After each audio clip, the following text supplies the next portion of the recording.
Hey guys, it's Miss Booksmom here. Hope your online classes have been going good so far. I just wanted to shout out a couple people who have been doing a really good job with their online work. Specifically, I'd like to shout out Diego Parga for pointing out a mistake in the online lab. So nice work on that, thank you. I want to shout out Esma, because she's been really persistent in making sure she's getting everything done. She was blocked out of one of the exit tickets. I would like to shout out my whole first period for having 95% turn in on every assignment so far. Great job, first period. But really, everybody's doing a really good job. I know this is a big transition. I miss you guys a lot. And if you have any questions, feel free to email or text. And just keep working hard. Hey guys, it's Miss Booksmom here. Today we're going to be starting our lesson on page 17 and reading these two paragraphs to give us an introduction about mass stoichiometry. I'll be reading this aloud and annotating it as I go. Feel free to pause the video if you would like to just annotate it yourself and read to yourself. But if you're someone who would prefer a read aloud and having my annotations in there, please go ahead and listen. Recall that the coefficients in a balanced chemical equation tell us the ratio of moles of each reactant and the ratio of each reactant to that of the products. So what this is telling me is the coefficients tell us the molar ratio. Today we will learn how to convert between mass of reactants and mass of products using stoichiometric conversions.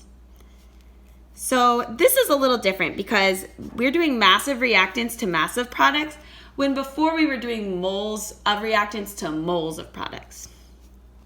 Stoichiometry is the method by which we calculate how many grams of reactants are needed to form a desired amount of product in a chemical reaction. So stoichiometry helps me calculate the amount of things I need.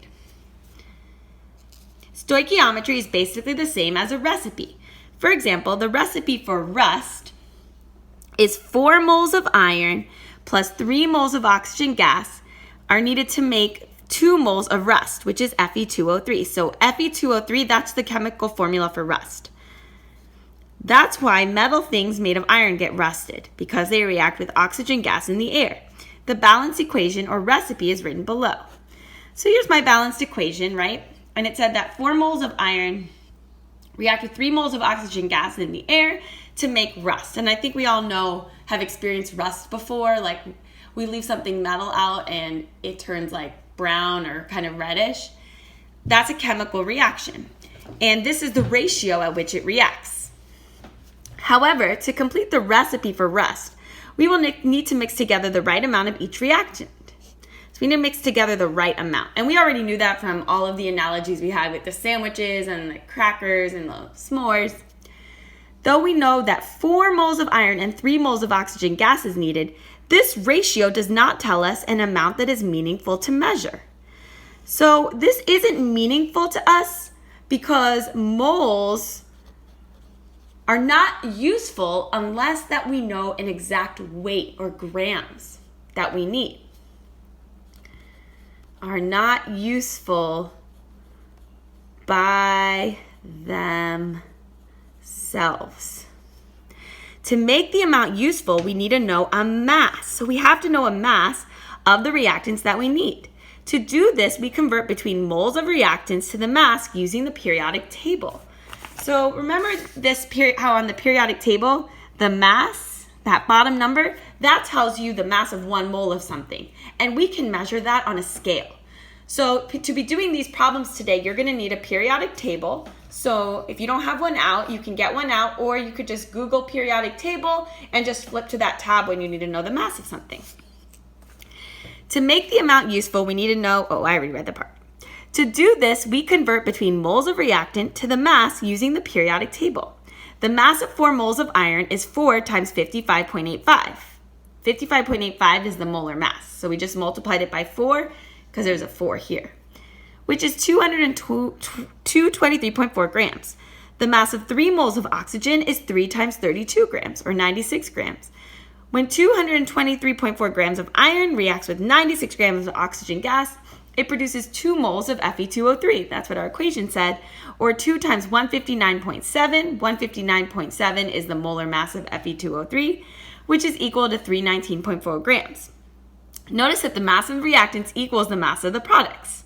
So if I add 223.4 plus 96, I should get 319.4. The equation recipe with the masses is written below. You need 223.4 grams of iron and 96 grams of oxygen to make 319.4 grams of rust. So let's go ahead and check for our understanding. Pause the video and answer the check for understanding 1, 2, and 3. I'm going to answer it, and then we'll go over our answers whenever you're done. Press play on the video.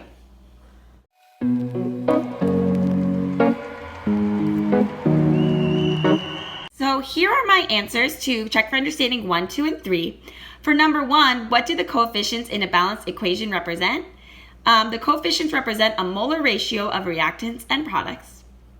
2, why is just knowing the molar ratio not enough information? Moles cannot be measured without knowing the mass. 3, in your own words, in at least one complete sentence, explain what stoichiometry is. Stoichiometry is the study of finding correct amounts of reactants and products.